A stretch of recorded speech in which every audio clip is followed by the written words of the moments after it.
तेरी नजर ने प्रभु जीवन बदल दिया।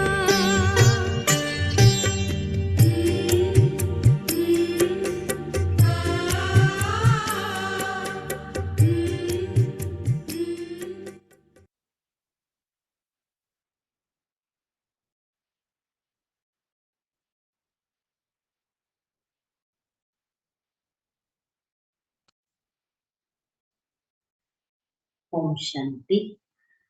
आज 15 दिसंबर 2023 की बाबा की साकार मुरली है। आज बाबा कहते कि बच्चे, जब तुम विकारों पर जीत पाएंगे तभी जगत जीत बन सकते हैं। इसलिए पवित्र रह करके विकारों पर विजय प्राप्त करनी है। जो बाबा ही कहते हैं और बाबा ही पवित्रता की प्रतिज्ञा कराते हैं, क्योंकि इस एक जन्म में इस पवित्रता के व्रत को धारण करते हैं तो 21 जन्मों की बादशाही मिलती है। दूसरा बाबा ने कहा कि ऐसा अभ्यास, ऐसी प्रैक्टिस करनी है जो अंत समय में सिवाय एक बाप के और कोई याद नहीं आए। लेकिन ये बहुत काल का अभ्यास ही हमें स्थिति पर ले जाता है। तीसरी बात बाबा ने कही कि बाबा जीवन मुक्ति के लिए ही राजयोग सिखाते हैं। तो हम जीवन बंध में थे, अभी हम जीवन मुक्ति पर प्राप्त करते हैं। तो गति और सद्गति का मार्ग एक बाबा ही बताते हैं। और फिर बाबा ने कहा कि तुम्हें ड्रामा पर निश्चय रखना है, क्योंकि ये ड्रामा हार जीत का बना हुआ है। ये ड्रामा बना बनाया है। इस ड्रामा में हर एक आत्मा अपना पार्ट प्ले करती है। बाबा भी ड्रामानुसार आकर के ज्ञान सुनाते हैं। तो बना बनाया जब ड्रामा है और हम सभी आत्माएं इस ड्रामा के एक्टर हैं, तो कभी भी किसी को मोक्ष नहीं मिल सकता है। आज बाबा पूछ रहे हैं, शिव बाबा अशरीरी हैं, वह शरीर में किस लिए आते हैं? शिव बाबा अशरीरी हैं, वह शरीर में किस लिए आते हैं? कौन सा काम करते हैं और कौन सा नहीं करते हैं? उत्तर है, बाबा कहते, बच्चे, मैं इस शरीर में तुम्हें सिर्फ मुरली सुनाने आता। इस शरीर में सिर्फ मुरली सुनाने आता हूँ। मैं मुरली सुनाने का ही काम करता हूँ।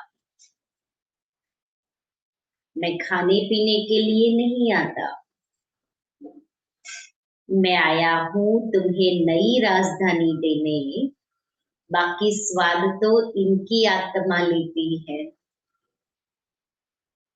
शिव बाबा कहता, मैं तो इन सब के लिए नहीं आया, मैं सिर्फ और सिर्फ मुरली सुनाने आया, ज्ञान सुनाने बाबा आए।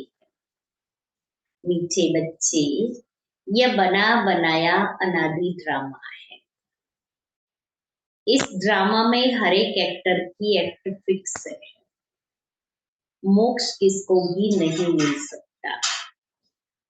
गीत है, छोड़ भी दे आकाश सिंहासन, इस धरती पर आ जा रे, फिर से गीता ज्ञान सुना जा रे। ओम शांति। गीत बजाए ही वह जाते हैं जिसमें अपना ताल्लुक है। आकाश में कोई तख्त नहीं है। आकाश इस पोलार को कहा जाता है। बाकी आकाश तत्व में तो तख्त नहीं है। न परमपिता परमात्मा इस आकाश में तख्त पर रहता है। बाप बच्चों को समझाते हैं, हम परमपिता परमात्मा और तुम बच्चे जो आत्माएं हो, दोनों इस सूर्य चांद सितारों से उस पार रहते हैं। उसको मूल वतन कहा जाता है। जैसे यहाँ आकाश में सूर्य चांद सितारे हैं, वैसे हूबहू झाड़ के माफिक महतत्व में भी आत्माएं रहती है। जैसे सितारे आकाश पर खड़े हैं, कोई चीज पर आधार नहीं है। अहम आत्माएं और परमात्मा बाप हम सब रहने वाले महतत्व में है। स्टार माफिक ही है। ज्ञान सूर्य, ज्ञान चंद्रमा, ज्ञान सितारे। अब यह तो समझाया है, जब जब भीड़ पड़ती है, माना दुख होता है, तब आता। और जब दुख होता है, भीड़ होती है, तभी उसको हम याद भी करते हैं।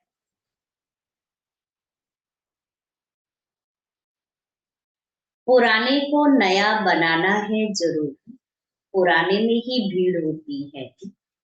कलयुग में है दुख की भीड़, स्वर्ग में तो सुख ही सुख है। फिर से मुझे आकर सहज ज्ञान और सहज राजयोग सिखलाना होता है। सब बुलाते हैं कि आओ, कृष्ण के लिए नहीं कहते कि सिंहासन छोड़कर आओ। कृष्ण के लिए सिंहासन अक्षर शोभता नहीं, वह तो प्रिंस था ना। सिंहासन तब कहे जबकि राज गद्दी मिले। हाँ, छोटे बच्चे को बाप गोद में व बाजू में बिठा सकते हैं। तो बाप समझाते हैं, आत्माएं मूल वतन में स्टार माफिक है। फिर वहां से नंबरवार आती रहती है। दिखाते हैं ना स्टार कैसे गिरते हैं। वहां से भी आत्माएं आकर सीधा गर्भ में जाती है। ये अच्छी रीति नोट करो, हर एक आत्मा को सतो रजो तमो से पास करना है। जैसे पहले लक्ष्मी नारायण आएंगे तो उनको सतो रजो अवस्था से पास होते हैं। पुनर्जन्म लेते लेते फिर तमो प्रधान अवस्था को पाना ही है। हर एक का ऐसे है, वापिस जा नहीं सकते।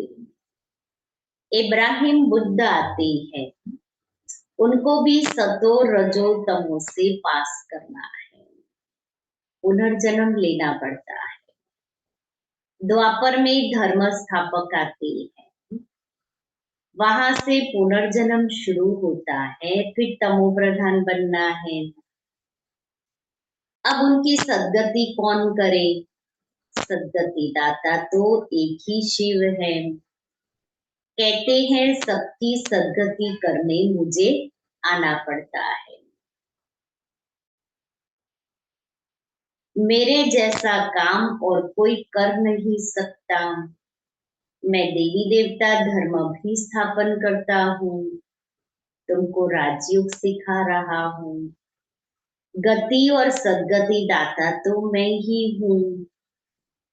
जब तुम प्योर बन जाते हो तो फिर मैं तुमको वापिस ले जाता हूँ, तुम्हारी भी सद्गति करता हूँ।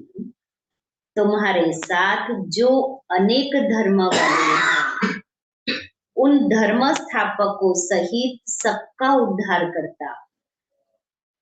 तुमको ज्ञान से श्रृंगार कर स्वर्ग के मालिक लक्ष्मी अथवा नारायण को वरने लायक बनाता हूँ, फिर तुमको वापिस ले जाता हूँ। सबको पहले मुक्ति धाम भेज देता हूँ, सबका सद्गति दाता भी हूँ। दूसरे धर्म स्थापक जो आते हैं वह सद्गति नहीं करते, बस सिर्फ अपना धर्म स्थापन कर उनकी वृद्धि करने लग पड़ते हैं। अपने धर्म में पुनर्जन्म लेते सतो रजो तमो से पास करेंगे। अभी सब तमो प्रधान है, अब इनको पावन सतो प्रधान कौन बनाए? बाप खुद बैठ बच्चों को समझाते हैं। भगवान आकर सबकी सद्गति भी करते हैं, भारत को स्वर्ग भी बनाते हैं, जीवन मुक्ति के लिए राजयोग सिखाते हैं। इसलिए बाप की इतनी महिमा है। गीता है सर्वशास्त्रमयी शिरोमणि, परंतु कृष्ण का नाम लिख देने से भगवान को भूल गए हैं। भगवान तो सबका सद्गति दाता है, इसलिए गीता सब धर्म वालों के लिए धर्म शास्त्र है। सबको इसे मानना पड़े।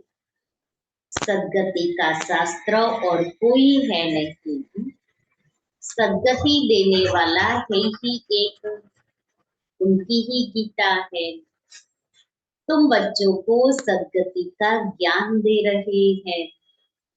गीता में शिव का नाम होता तो सब धर्म वालों का ये शास्त्र होता। बाप सबको कहते हैं अपने को आत्मा समझ, मेरे साथ योग लगाओ तो विकर्म विनाश होंगे और तुम मेरे धाम में आ जाएंगे। सब धर्म वालों की सद्गति करने वाला भी मैं हूँ। बाकी तो आते ही है अपना धर्म स्थापन करने। मनुष्य कहते हैं क्या मोक्ष नहीं मिलेगा? बाप कहते हैं मिलेगा मोक्ष। दुनिया वाले कहते मोक्ष चाहिए, मोक्ष मिलेगा नहीं, ऐसे थोड़ा मिलेगा। और मोक्ष माना उन्होंने जो समझा जन्म मरण के चक्र में नहीं आना। अब ये तो हो नहीं सकता। जो भी सब आत्माएं हैं सबका पार्ट ड्रामा में फिक्स है, तो मोक्ष कैसे मिलेगा? क्योंकि ड्रामा में उस आत्मा को पार्ट बजाना है तो उसको नीचे तो आना ही है। कोई भी आत्मा ऊपर तो रहती नहीं है। सबका मोक्ष हो जाएगा तो दुनिया खत्म हो जाएगी। इसलिए और जैसे कैसेट में रिकॉर्डिंग है, जैसे ही आप उस प्लेयर में डालो बजना शुरू हो जाता है। ऐसे ही मुझ आत्मा का भी पार्ट फिक्स है, मुझ आत्मा में पार्ट मुदा हुआ है। अब जब आत्मा में पार्ट रिकॉर्डिंग है तो उसको तो आना ही आना है। जब उसका समय आएगा तो अपने आप आत्मा को खींच होगी नीचे आने की। जैसे एक मिसाल दो कि ढोल बजता है, गरबा चलता है, हमें गरबा नहीं करना है, हमें डांस नहीं करना है, लेकिन अपने आप वो पांव चलना शुरू हो जाते हैं ना, ऐसे ऐसे डोलना शुरू हो जाते हैं। ये ऑटोमेटिक खींच होती है। ऐसे ही आत्मा में भी पार्ट भरा हुआ है। अब जब उसका पार्ट बजाने का समय आता है तो ऑटोमेटिक उसको खींच होती है और वो आत्मा ऊपर से नीचे आती है पार्ट बजाने के लिए। तो फिर पार्ट बजाने के लिए उसको कैसेट प्लेयर चाहिए, तो ये प्लेयर है, सीडी प्लेयर कहो, कैसेट प्लेयर। उसमें जैसे ही आत्मा फिट होगी, प्रवेश कर लेगी, बजना शुरू हो जाएगा। किसकी एक्ट बदल नहीं सकती, वहां तो एक्टर एक्सचेंज हो सकते हैं, यहाँ ये नहीं है, ये फैसिलिटी यहाँ नहीं है। हर एक को अपना पार्ट खुद बजाना है, नो एक्सचेंज। हर एक की पूरी एक्ट का अनादि ड्रामा बना हुआ है। ड्रामा अनादि है, उसका आदि मध्य अंत नहीं है। सृष्टि की आदि सतयुग को कहा जाता और अंत कलयुग को कहा जाता है। बाकी ड्रामा का आदि अंत नहीं है। ड्रामा कब बना यह नहीं कह सकते। ये प्रश्न उठ नहीं सकता। बाबा ने समझाया है कि और जो भी शास्त्र है उनसे हरेक ने आकर अपना धर्म स्थापन किया है, सदगति नहीं की। सिर्फ धर्म स्थापक ने धर्म स्थापन किया, किसी भी आत्मा की सदगति नहीं की है। उन्होंने तो धर्म स्थापन किया, उनके पीछे वृद्धि होती गई। कितनी गुह्य पॉइंट्स है, ऐसे माना निबंध लिखने जैसी है। यहाँ गपोड़े की बात नहीं, हार जीत का यह ड्रामा है। सत्युग में परमात्मा को याद करने की दरकार नहीं। परमात्मा को याद करे तो फिर यह बातें भी समझे कि हम ब्राह्मणों को उसने रचा है। तुमको तो सम्मुख बतलाते हैं कि मैं रचता हूँ। यह ब्राह्मणों की नई दुनिया है संगम की। चोटी को तो कोई नहीं जानते, विराट रूप बनाते हैं, उसमें देवता क्षत्रिय वैश्य शूद्र दिखाते हैं, ब्राह्मणों को भी भूल गए हैं। सतयुग में देवताएं, कलयुग में शूद्र, संगम युगी ब्राह्मणों को जानते नहीं। यह राज बाप आकर समझाते हैं। बाबा कहते हैं पवित्रता बिगर कभी धारणा, पवित्रता बिगर कभी धारणा नहीं हो सकती। बाबा समझाते हैं कितने ढेर वेद शास्त्र है, परिक्रमा दिलाते हैं, मंदिरों से चित्र निकाल परिक्रमा दिलाए, फिर वापस मंदिर में ले जाते हैं। बाबा अनुभवी है, ये बाबा अनुभवी। शास्त्रों से गाड़ी भरकर परिक्रमा देते हैं, ऐसे ही फिर देवताओं के चित्र भी गाड़ी में रख परिक्रमा दिलाते हैं। यह सब है भक्ति मार्ग। जन्माष्टमी के समय पर कृष्ण को नौका विहार कराते हैं ना, पूरी नाव को बहुत अच्छे से सजाते हैं, फिर वो नाव में भी मंदिर रखते हैं, फिर उसमें श्री कृष्ण को प्रस्थापित करते हैं, है ना, बिठाते विराजमान कराते हैं, और उसके बाद में पूरा विहार, नौका विहार कराते हैं।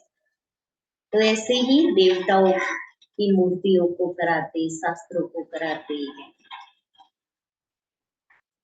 तुम हो, कौन सा टाइटल दिया होगा बाबा ने, तुम हो शिव शक्तियां। कल बाबा की मुरली शिव शक्तियों पर चली। तुम सारे विश्व की सदगति करते हो, परंतु ये कोई नहीं जानते कि दिलवाड़ा मंदिर हुबहू इन्हों का यादगार है। ऐसा मंदिर कहीं नहीं है। जगदम्बा है, शिव बाबा भी है, शक्तियों का चबूतरा भी बना हुआ है। भक्ति मार्ग में फिर से ऐसे मंदिर बनेंगे, फिर विनाश होगा तो यह सब खत्म हो जाएगा। सतयुग में कोई मंदिर होता नहीं, यह सब भक्ति मार्ग का विस्तार है। ज्ञान में तो चुप रहना है, एक शिव बाबा को याद करना है। शिव बाबा को भूल औरों को याद करेंगे तो अंत में फेल हो जाएंगे। फेल नहीं होना है। मनुष्य मरते हैं तो उनको कहते हैं राम राम कहो, परंतु ऐसे याद आता नहीं है। फिर भी गाया जाता है अंतकाल जो नारायण सिमरे, बलवल योनि अवतरे। माना जो नारायण का सिमरण करेंगे तो उस योनि में जन्म लेंगे। बात अभी की है, बम्बोर को आग तो लगनी है।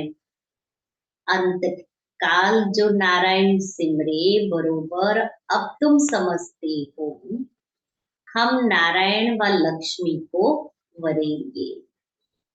स्वर्ग के लिए तैयार हो रहे हैं, हम अभी स्वर्ग के लिए तैयार हो रहे हैं। ऑन प्रोसेस है। अर्थात मेकअप रूम में है, अभी श्रृंगार कर रहे हैं अपना। बाबा बिगर यह ज्ञान कोई दे नहीं सकते। यह बाबा भी कहते हैं कि अब हमको शिव बाबा ने बताया है ये ज्ञान। इनको शक्ति सेना व पांडव सेना कहा जाता है। पांडव नाम है महारथियों पर, शक्तियों की फिर शेर पर सवारी दिखाते हैं। तो बाप कहते हैं जैसे कल पहले सहज राजयोग सिखाया था, हूबहू इसी प्रकार सिखा रहा हूँ। जो भी एक्ट चलती है कल्प कल्प वही चलेगी, इनमें फर्क नहीं पड़ सकता। फिर कल्प कल्प ये पार्ट चलेगा। बाबा कहते हैं तुमको गुह्य गुह्य बातें सुनाता हूं। पीछे क्या होने वाला है सो तो फिर पीछे सुनाएंगे ना। अभी सब सुना दूं तो क्या बस वापिस चला जाओ? सब सुनाना मना बाबा फिर चला जाएगा। तो बाबा कहता है समय पर सब सुनाऊंगा ना, अंत तक नई पॉइंट्स सुनाते रहेंगे। तो बाबा सुनाता रहेगा, पढ़ाता रहेगा और हमें सुनना है, पढ़ना है और धारण करना है। हम गीता की महिमा बहुत करते हैं, परंतु उस गीता व महाभारत में तो हिंसक लड़ाई आदि दिखा दी है। अब लड़ाई तो है नहीं, तुम्हारी तो है योग बल की बात। अहिंसा का अर्थ कोई भी नहीं जानते, सिर्फ स्त्री को नरक का द्वार कह दिया है। वास्तव में नरक का द्वार तो दोनों है। अब उनको फिर स्वर्ग का द्वार कौन बनाए? वो तो भगवान की ही ताकत है। ये गीत बाबा ने बनवाए हैं, फिर बनाने वालों ने, कोई ने ठीक बनाया है, कोई ने रॉन्ग बनाया है, मिक्स कर दिया है।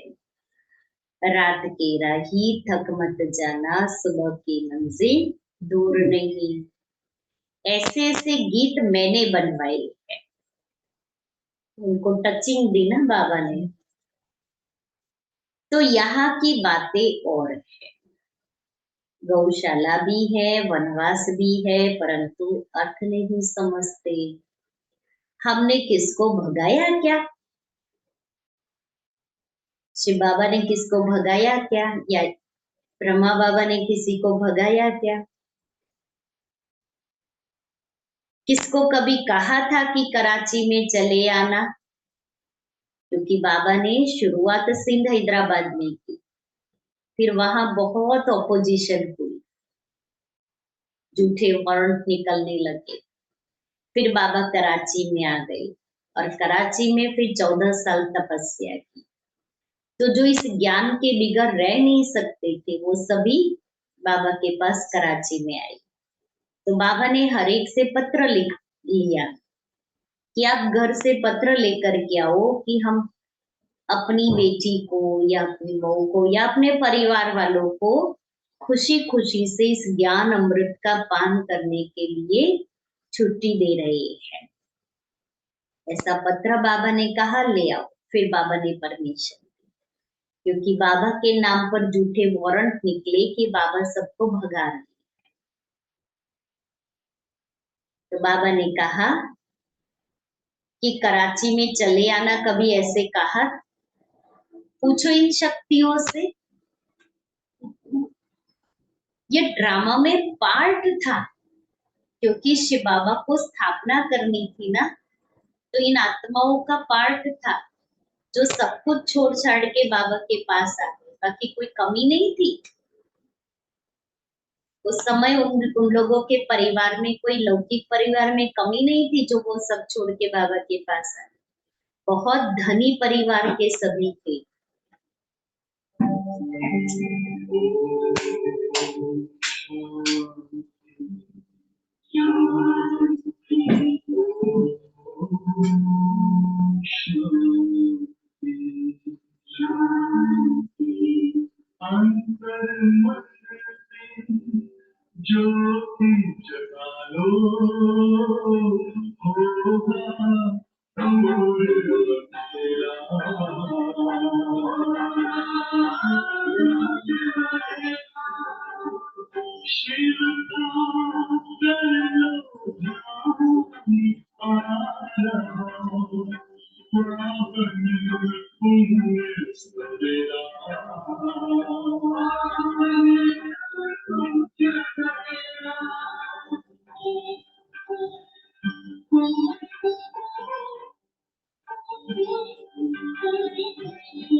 तो बाबा ने कहा ये ड्रामा में पार्ट था। तो शुरू की बाबा हिस्ट्री सुना रहे हैं। जब सिंह हैदराबाद में शुरुआत की उसके बाद थोड़े ही समय में कराची में आ गए।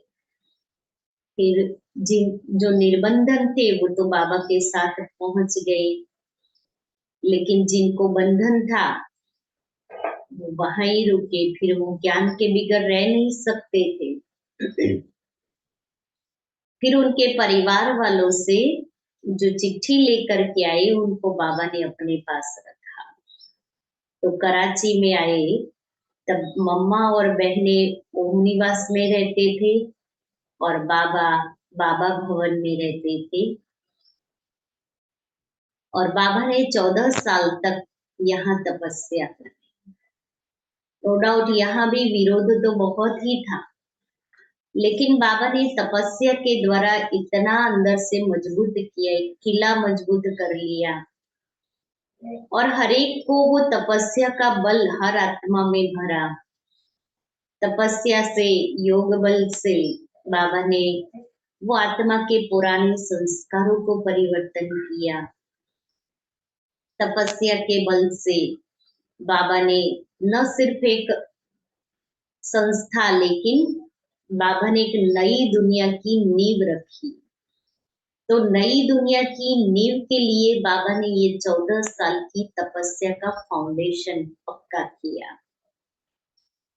और उसके बाद में 1950 में भारत में ट्रांसफर हुए, तो माउंट आबू में स्थित हुए। शुरू के दिनों में वहां तो ठंड भी बहुत, माउंट में तो उस समय थोड़ा समय बाबा ने अपने पास रखा। फिर भारत भर में बाबा ने सभी को अलग अलग स्थान पर सेवा के लिए भेजा। तो बाबा आज हिस्ट्री हम सभी को याद दिला रहे हैं। तो जिन पर सितम हुए तो चले आए ना, उनको बंधन परिवार वालों ने बहुत सितम गुजारे, बहुत बहुत सहन किया। तो राइट क्या है वह बाप बैठ बतलाते हैं। शास्त्रों में तो जो लिखा है वह है भक्ति मार्ग। उनसे तो मेरे से मिल नहीं सकते, मेरे पास आ नहीं सकते, मुझे तो गाइड बन यहाँ आना पड़ता है। कहते हैं ऐसा तन क्यों नहीं लिया जो गृहस्थी ना हो। ब्रह्मा बाबा तो दादा लेखराज के रूप में पहले थे, तो गृहस्थी थे। अरे अब बाबा कहता, अरे मुझे तो गृहस्थी के तन में ही आकर ज्ञान देना है। उनके ही 84 जन्म बताता, तो कितनी गुह्य बातें हैं। यह नए धर्म के लिए नई बातें, ज्ञान भी नया है। बाप कहते हैं कल्प कल्प में यह ज्ञान सुनाता हूँ, और कोई ऐसे कभी नहीं कहेंगे कि मैं कल्प कल्प धर्म स्थापन करने आता हूँ। लक्ष्मी नारायण दोनों नहीं कहेंगे कि हम फिर से राजाई करने आए हैं। यहाँ यह ज्ञान ही प्राय लोप हो जाता है। शास्त्र तो बाद में अनेक बना दिए हैं।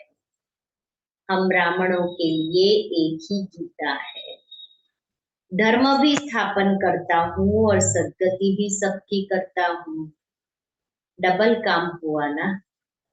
अब हम जो सुनाते हैं वह राइट है या उन्हों का राइट है, सो तो तुम जानते हो।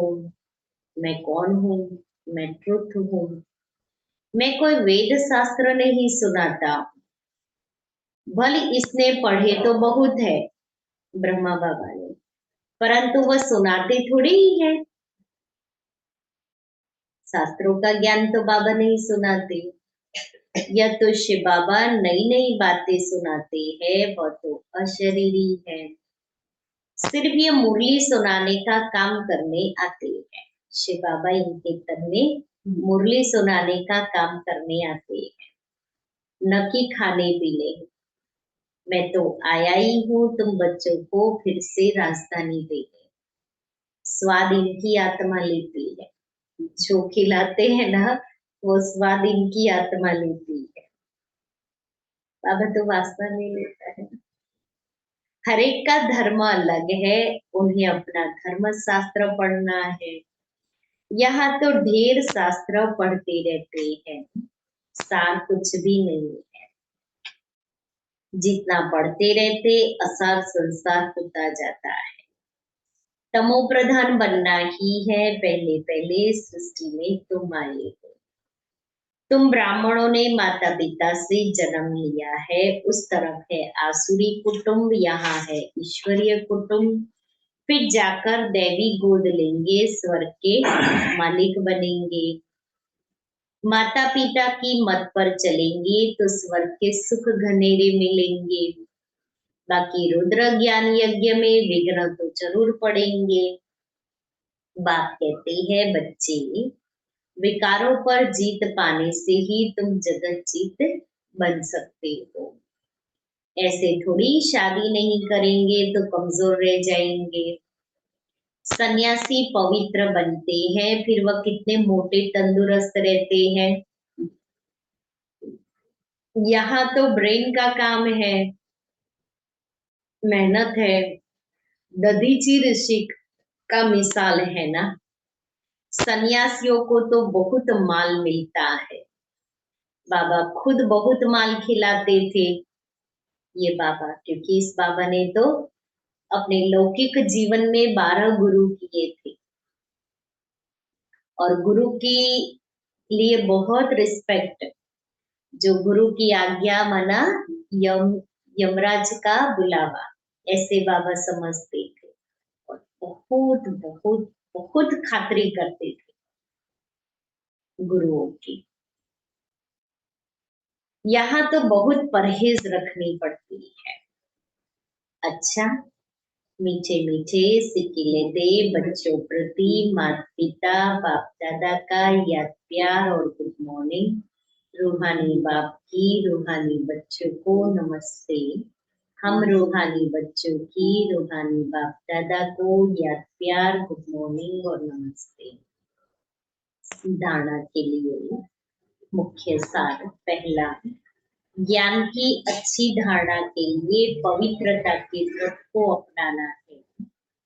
अंत काल है, इसलिए ऐसा अभ्यास करना है जो एक बाप के सिवाय और कोई याद ना है। दूसरा है, दधीची ऋषि मिसल सेवा करते विकारों पर विजय प्राप्त कर जगत जीत बनना है। वरदान है, समय की रफ्तार प्रमाण सर्व प्राप्तियों से भरपूर रह, मायाजीत बनने वाले तीव्र पुरुषार्थी भव।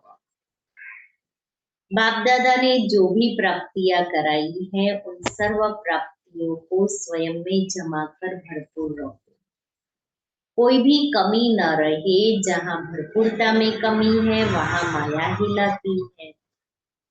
मायाजीत बनने का सहज साधन है सदा प्राप्तियों से भरपूर रहना। कोई एक भी प्राप्ति से वंचित नहीं रहो, सर्व प्राप्ति हो। समय की रफ्तार प्रमाण कोई भी समय कुछ भी हो सकता है।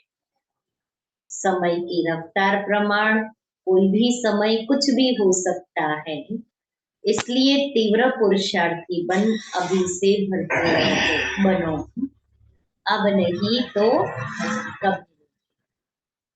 स्लोगन है, सत्यता और निर्भयता की शक्ति साथ हो तो कोई भी कारण हिला नहीं सकता। सत्यता और निर्भयता, दो शक्तियां अगर धारण की हुई है तो बाबा कहता है जीवन में कोई भी कारण बनेगा, मुझ आत्मा को अंदर से हिला नहीं सकता। आज का स्वमान है, मैं फरिश्ता। आज बाबा मिलन है तो बाबा हम बच्चों को कहता है सारा दिन फरिश्ते का अनुभव करते हैं। मौन में रहो। मैं और मेरापन ही फर्शवासी बनाता है। फरिश्ता बनना अर्थात मैं और मेरेपन के बंधन से मुक्त बनना। तो आज सारा दिन क्या करेंगे? मैं और मेरापन। जब मैं याद आए तो मैं कौन? मैं फरिश्ता। इस अलौकिक जीवन में मैं और मेरा ही सुनहरी जंजीर है। मैं अच्छा ज्ञानी हूँ, मैं ज्ञानी तो आत्मा, योगी तो आत्मा हूँ। मेरी यह विशेषता है, मेरी यह नेचर है। अब इस मैं और मेरेपन से मुक्त बनो। मैं ज्ञानी योगी नहीं, मैं फरिश्ता। मेरा इस फर्श से कोई रिश्ता नहीं। तो आज सारा दिन मेरा एक बाबा से ही रिश्ता, तो मैं फरिश्ता। फर्श वालों से आज रिश्ता नहीं, तो आज मैं फरिश्ते का अनुभव करूं।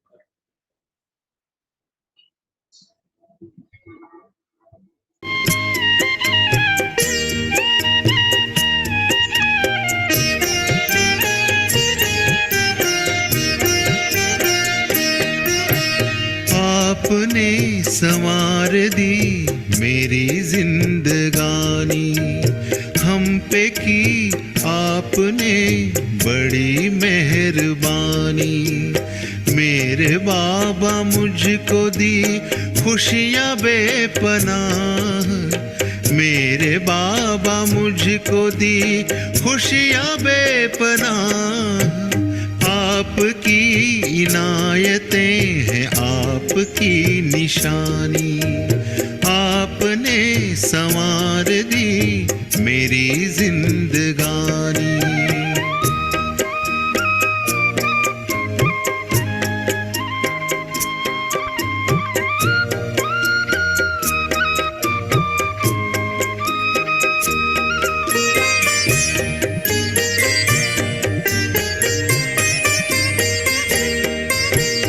आपकी नजर पड़ी मुस्कुराई जिंदगी,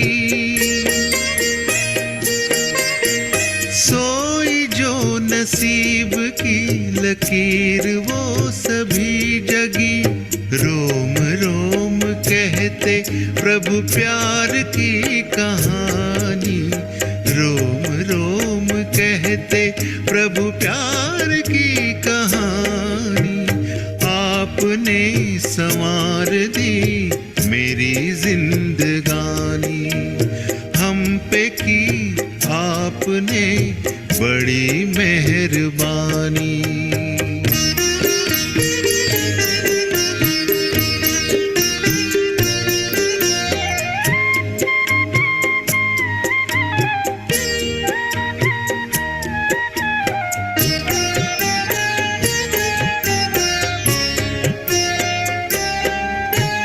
गम के दास्तां गए, मन के फूल खिल गए, अश्क मेरे इन नयन के मोतियों में ढल गए। आसमां पे है लिखी प्रीत ये पुरानी, आपने संवार दी मेरी जिंदगानी।